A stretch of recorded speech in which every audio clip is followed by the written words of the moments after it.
알면 그것이 은혜인데 그것을 깨닫기까지는 한참 걸립니다. 한참 걸려요. 오늘 지금 이 그림 안에 있는 이 왕관이요, 영국 엘리자베스가 썼던 왕관이 가운데 있는 왕관은 어느 정도냐면요, 105캐릿. 1캐릿만 해도 막 우리 여자분들이 환장을 하는데 이거는 105캐릿. 그래서 세계에서 가장 값비싼 보석으로 지금 평가되고 있어요. 그것이 저 왕관에 저렇게 있는 겁니다. 그런데 저 왕관 하나에만 이 105캐릿 하나가 있느냐? 아니요. 저 주변을 감싸고 있는 모든 것을 다 합하면 약 2,800개의 다이아몬드가 저 105캐릿을 제외하고도 2,800개 정도의 보석이 박혀져 있답니다. 크고 작은 것들이 박혀져 있습니다. 사실은 하나만 딱 있어도 아름답겠지만 모든 것이 다 함께 되어져서 더 아름다운 것입니다. 우리가 그렇습니다. 우리가 서로 다 다르고 분야도 다르고 영향력도 다른 것 같지만 우리가 하나 되어질 때, 우리가 적은 수이지만 그러나 하나 되어지고 뭉쳐질 때 더 아름다운 보석 같은 큰 사랑교회가 되어지는 줄 믿습니다. 아멘. 할렐루야. 아멘. 오늘 하나님은 우리를 왕관의 보석처럼 빛나는 존재라고 말씀하십니다. 가장 귀하고 가장 가치 있고 주목받는 그 보석. 왕관에 요즘은 머리에 쓸 만큼 큰 보석이 없으니까 전부 다 여자분들이 목걸이로 다 하잖아요. 드레스 입을 때나 뭐 할 때 그냥 목걸이. 그걸로 대신하는. 그런데 요즘은 인조도 많잖아요. 모조도 많잖아요. 어떤 분이 그런 얘기를 하더라고요. 요즘은 원석보다 진짜보다 가짜가 더 빛난데. 그런 말도 있습니다. 아무리 그래도 인조는 인조고 보석은 보석입니다. 우리가 하나님 앞에 아름다운 보석됨을 기억할 수 있기를 축복합니다. 오늘 우리가 말씀을 들을 때에 우리는 원석의 보석인 것과 함께 하나님의 말씀이 우리 안에 꽂힐 수 있기를 축복합니다. 우리 옆 사람에게 당신은 왕관의 보석 같은 존재입니다. 시작. 왕관의 보석 같은 존재입니다. 그러면서 이렇게 보니까 아닐 것 같죠? 왕관의 보석 같은 존재입니다. 그랬는데 보니까 이분이 정말 그럴까? 그런 생각하죠. 여러분, 이게 대리석, 본 대리석 돌멩이입니다. 돌멩이. 그런데 이 대리석 이 큰 것이 조각가에게 가면 이런 멋진 작품이 나옵니다. 어떤 사람이 이 돌조각, 이렇게 아름다운 천사의 조각을 한 것을 보고서 그에게 가서 묻습니다. 아니, 어떻게 이렇게 멋진 조각을 만듭니까? 어떻게 멋진 이 조각상을 만듭니까? 그랬더니만 이 조각가가 하는 말이 아주 대단해. 우리가 꼭 들어야 되는 말. 저는 이 원석인 이곳에서 이 조각상을 만들 때 이 조각에 필요 없는 부분을 잘라낼 뿐입니다. 그리고 갈고 닦을 뿐입니다. 그렇습니다. 어쩌면 우리는 하나님 앞에 이런 원석 대리석과 같아요. 하나님께서 우리를 어떻게 해요? 일생 동안 세공해 가시는 거예요. 조각해 가는 거예요.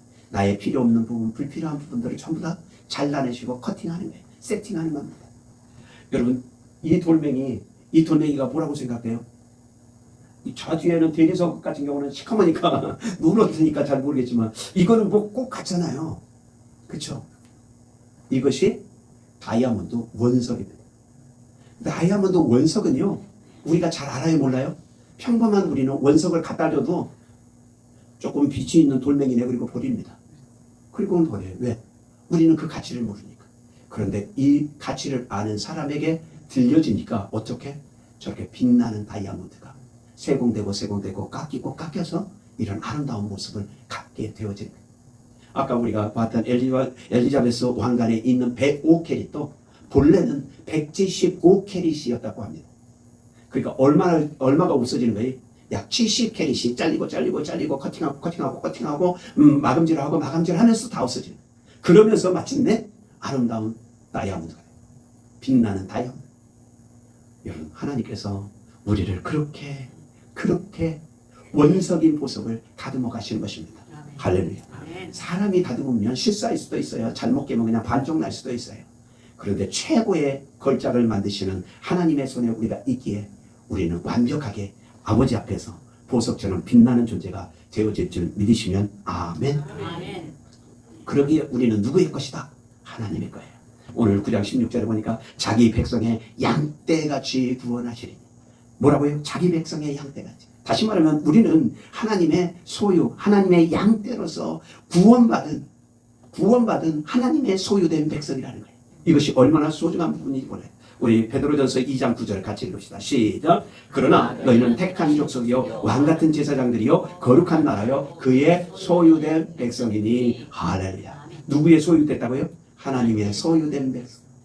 아멘이십니까? 아멘. 정말 그렇게 믿으십니까? 아멘. 흔들리지 않고 어느 때나 대답할 수 있습니까? 아멘. 말라기 3장 17절에는 이렇게까지 말씀합니다. 시작. 그들이 나의 특별한 소유가 될 것이요 나는 그들을 아끼리니. 할렐루야. 아멘. 할렐루야. 우리는 하나님의 뭐라고요? 소유일 뿐 아니라 거기에 세자가 덧붙여져서 뭐라고요? 특별한 소유. 특별한 소유. 오늘은 옆 사람하고 인사 많이 할 거예요. 우리 옆 사람에게 당신은 하나님의 특별한 소유입니다. 시작. 목사님은 하나님의 특별한 소유. 한 번 더 할 건데 이렇게 인사하는 겁니다. 당신은 하나님의 특별한 보석입니다. 시작. 당신은 하나님의 특별한 할렐루야. 여러분, 빛이 반짝반짝 빛나게 비치리로다. 이게 주일학교만 불러야 되는 거 아니에요. 오늘 우리에게도 이 찬양이 필요합니다. 할렐루야. 아멘. 이 여인은 1960년대 미국의 흑인 노예로 정말 문맹인으로 아무것도 글씨도 몰라 아무것도 몰라. 그래서 노예로 팔려왔어요. 노예로 팔려왔다가 나중에 노예 해방된 이후에 그가 이 모든 인권운동을 위해서 일하기 시작했습니다. 그래서 결국은 흑인 인권운동의 최초의 사람으로 등극이 돼 있어요. 링컨 대통령도 이 여인을 존경한다라고 고백했던 사람. 이 여인이 이런 유명한 고백을 합니다. 나는 하나님 앞에 검정색을 가진 사람입니다. 그런데 아무것도 아닌 나를 하나님이 특별한 소유로 특별한 보석으로 삼았습니다. 이 고백을 하게 됩니다. 그래서 이 여인이 소저너 투르스라고 하는 이 여인이 그 인권운동의 한 페이지를 갖게 됩니다. 그가 고백하는 말, 하나님이 나를 특별히 세워주시지 않았다면 나는 글도 모릅니다. 흑인입니다. 남편도 이렇습니다. 오직 아들, 처음 시작할 때는 아들 한 사람을 위해서 인권운동을 시작했는데 나중에는 흑인 전체를 위해서 인권운동하는 대변인이 되었습니다. 할렐루야. 하나님이 쓰시니까 특별한 존재가 돼. 특별한. 더 나가서 오늘 9장 16절에 이렇게 말합니다. 그들이 왕관의 보석같이 빛나리로다. 뭐라고요? 왕관의 보석같이. 왕관의 보석같이. 우리는 하나님의 손에 왕관의 보석입니다. 이사야 62장 3절을 우리 같이 읽겠습니다. 시작. 너는 또 여호와의 손에 아름다운 멸관이요 내 하나님의 손바닥에 왕관이 될 것이라. 할렐루야. 내 하나님의 손바닥에 뭐라고요? 왕관. 할렐루야. 누가? 내가. 여러분, 이것이 얼마나 중요하죠. 우리는 내가 뭐 보잘것 없어가지고 나 같은 사람이 하나님 앞에 무슨 왕관의 보석해는 그냥 돌멩이나 됐으면 좋겠다. 짱돌이나 아니었으면 좋겠다. 아니면 모난돌이나 들지 않았으면 좋겠다. 뭐 그런 생각하는지 몰라요. 그런데 하나님은 우리를 특별하게 보실 뿐 아니라 하나님의 손에 무엇이라? 왕관이라. 우리 옆 사람에게 당신은 하나님의 손바닥에 왕관입니다. 시작. 손바닥에 왕관입니다. 할렐루야. 하나님께서 우리를 그렇게 왕관으로 만들어 가시고 왕관으로 계속해서 이끌어 가시는 것입니다. 아멘. 여러분, 이 사람은 일본인이에요. 코키치 미키모토라고 하는 회사를, 이름은 코키치인데 회사는 미키모토라고 하는 이 진주만을 세공해서 하는 유명한, 세계에서도 유명하게 인정받는 보석상이에요. 그런데 이 사람이, 다른 사람들은 그 당시에 그냥 진주해서 대강 씻어서 깨끗하게만 해가지고 시장에다 내놓는 그때에 이 사람은 그렇게 하지 않고 진주를 다 모아서 또 닦아서 세공하고 세공에서 가장 빛나는 모습을 가진 그것들만 다 모아가지고 진주 먹거리부터 시작해서 이 진주 하나하나를 내놓기 시작했습니다. 그래서 전 세계에서 유명한 보석상이 된 거예요.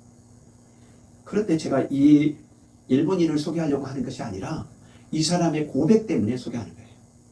이분이 이 보석상 주인이었던 유명한 이분이 이런 고백을 합니다.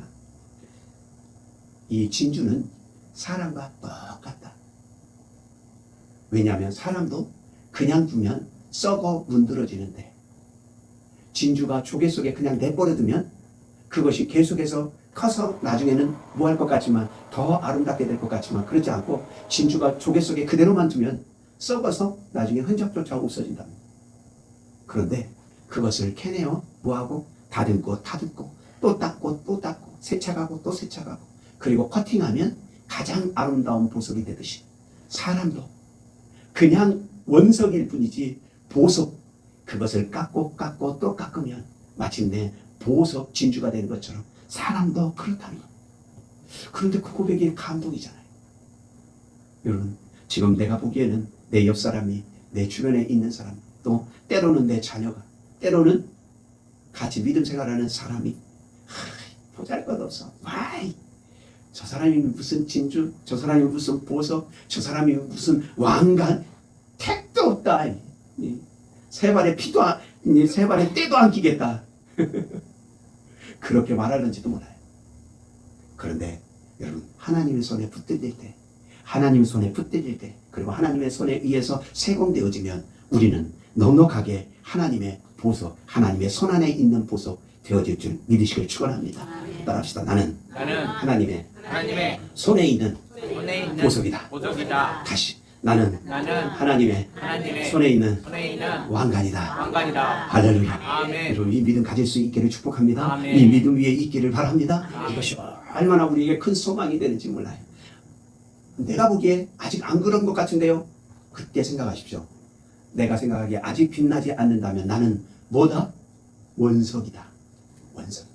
원석도 보석의 가치를 가져야 안 가져요? 갖습니다. 다만 세공되지 않았기 때문에 그만한 값이 안 나갈 뿐이지 원석도 뭐예요? 그 원석을 바라 아는 사람에게는 가치가 있다 없다? 가치 있어요. 가치 있어요. 저는 최근에 우리나라 그 육상을 새롭게 보고 있습니다. 우리나라 육상이요. 세계에 나가서 한 20년, 30년 계속해서 특별하게 무엇 1등을 한다든지 그런 일이 없었어요. 80년대 장재근인가 맞죠? 근이죠. 그 사람이 그냥 키도 큰 그 사람이 메달 따고 나서요. 지금 그렇게 따지면 한 30년이 넘는 거예요. 우리나라가 일본 사람들도요. 한국의 육상은 죽었다. 그렇게까지 얘기를 했어요. 그런데 제가 깜짝 놀랐어요. 사실은 요 몇 개월 한 2, 3개월 전부터 시작해가지고요. 계속해서 육상에서 2천, 3천 막 이런데 허들 그리고 계주 우리나라 아시아권뿐 아니라 세계권에서도 뭘 하고 있어요? 지금 금메달을 따고 있습니다. 우리는 세계 사람들이 얘기했어요. 우리 한국 사람이 하체가 길다 짧다? 하체가 짧잖아요. 그래서 안 된다는 거예요. 달리기에 적당치를 않다는 거예요. 그래서 그렇다고 뭐 인구가 우리가 일본보다 많기를 합니까? 중국보다는 더 적잖아요. 안 된다는 거예요. 그런데 지금 막 금메달을 계속 따고 있는 거예요. 그래서 내가 궁금했어요. 도대체 어떻게 이 사람들이 원석처럼 있다가 이렇게 빛이 날까? 보석이 되어버렸을까? 그리고는 관심이 있어서 기사를 계속 봤어요. 그런데 한 가지가 바뀐 것 같아요. 체계적으로 하는 것은 뭐 더 체계적으로 됐겠지만 그 기사 가운데 눈에 딱 띄는 게 딱 한 가지가 있었어요. 여러분 관심 있게 봤으면 이 기사 봤을 텐데 그 육상 선수들, 남녀 선수들이 똑같이 하는 운동이 하나 있답니다. 발가락 운동. 이렇게 계속 뛰잖아요. 뛰니까 발가락으로 치고 나가잖아요.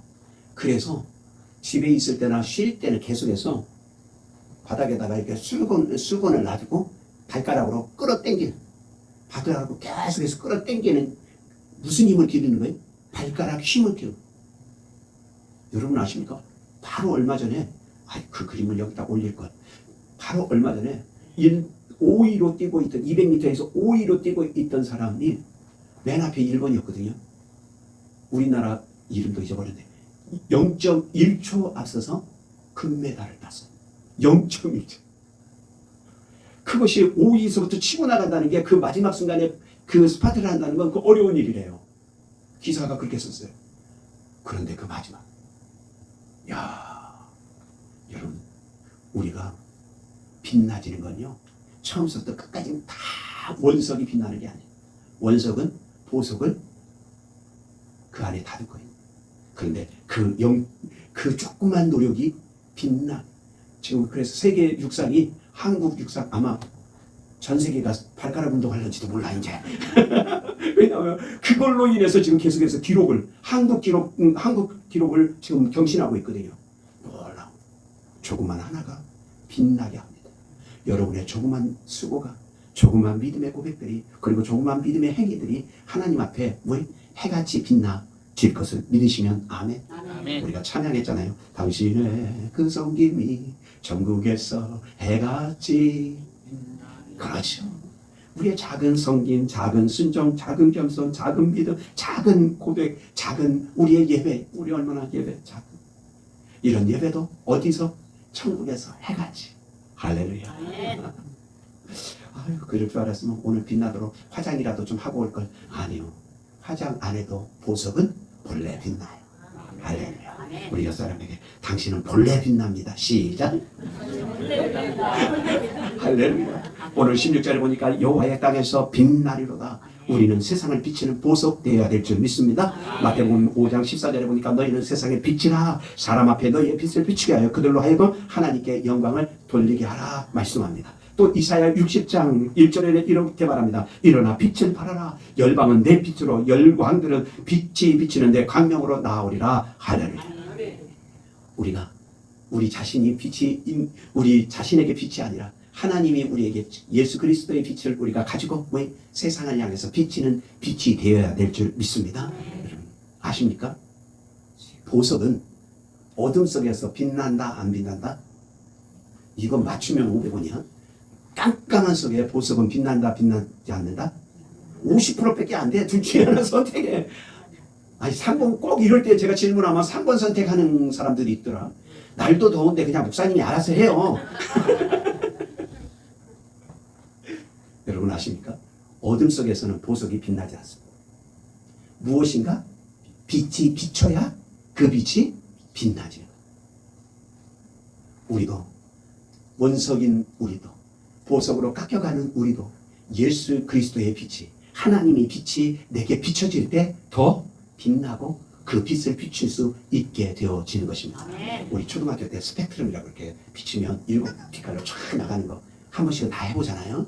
안 해본 사람도 있대. 근데 한 번씩은 구경이라도 하게 됩니다. 마찬가지. 빛이 비쳐야 거기에 색이 나옵니다.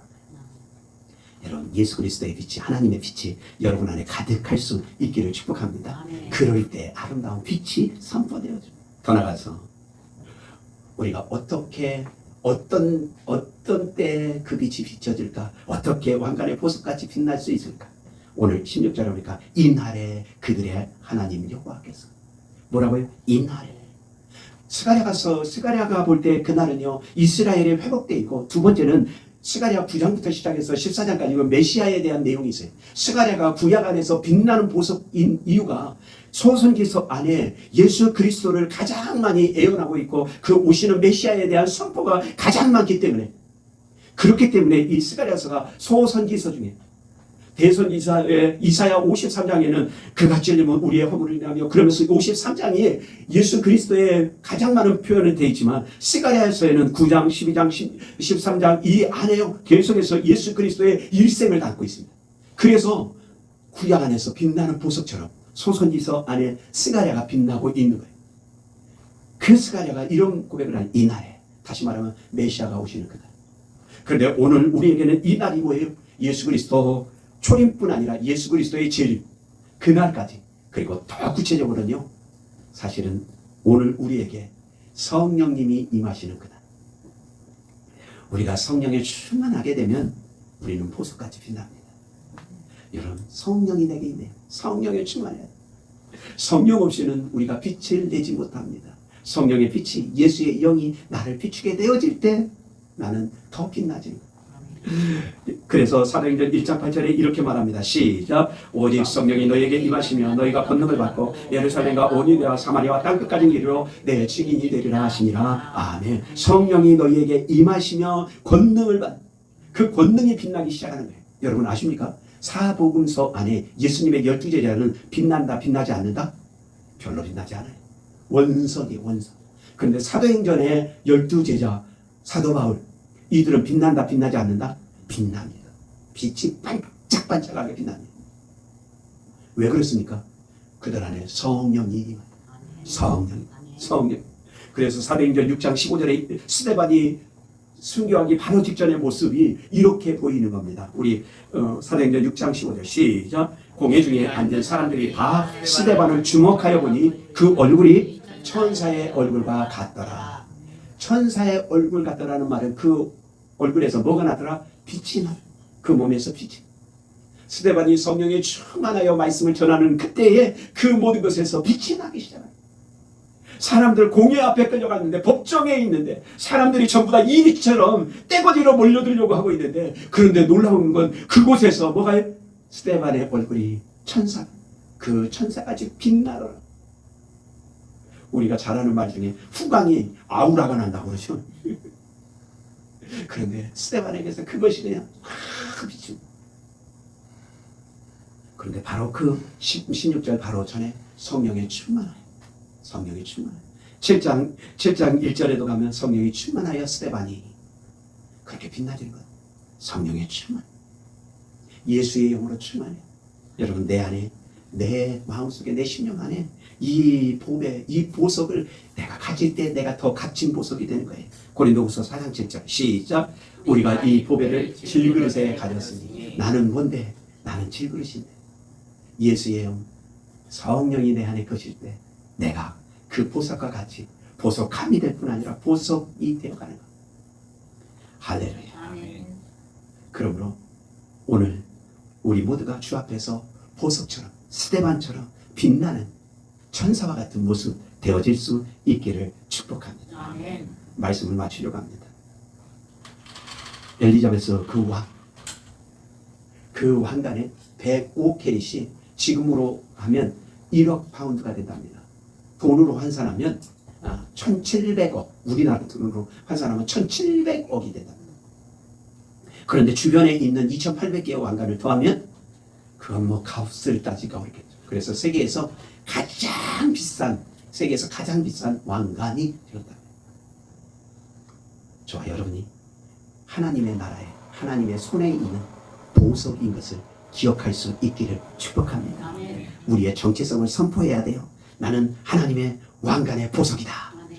할렐루야. 아멘. 따라합시다. 나는 나는 하나님의 하나님의 왕관의 왕관의 보석이다. 보석이다. 다시 한번, 나는 나는 하나님의 하나님의 왕관의 왕관의 보석이다. 보석이다. 그래놓고 이제 이거는 저 혼자 하는 말이에요. 세상 사람들한테 외치는 거예요. 이것들아, 나를 우습게 보지 마. 그렇죠? 세상 사람들한테 얘기해야 돼. 나를 우습게 보지 마. 나를 하찮게 보지 마. 나는 하나님의 손에 왕관의 보석이야. 아멘. 정말 그렇게 믿으십니까? 아멘.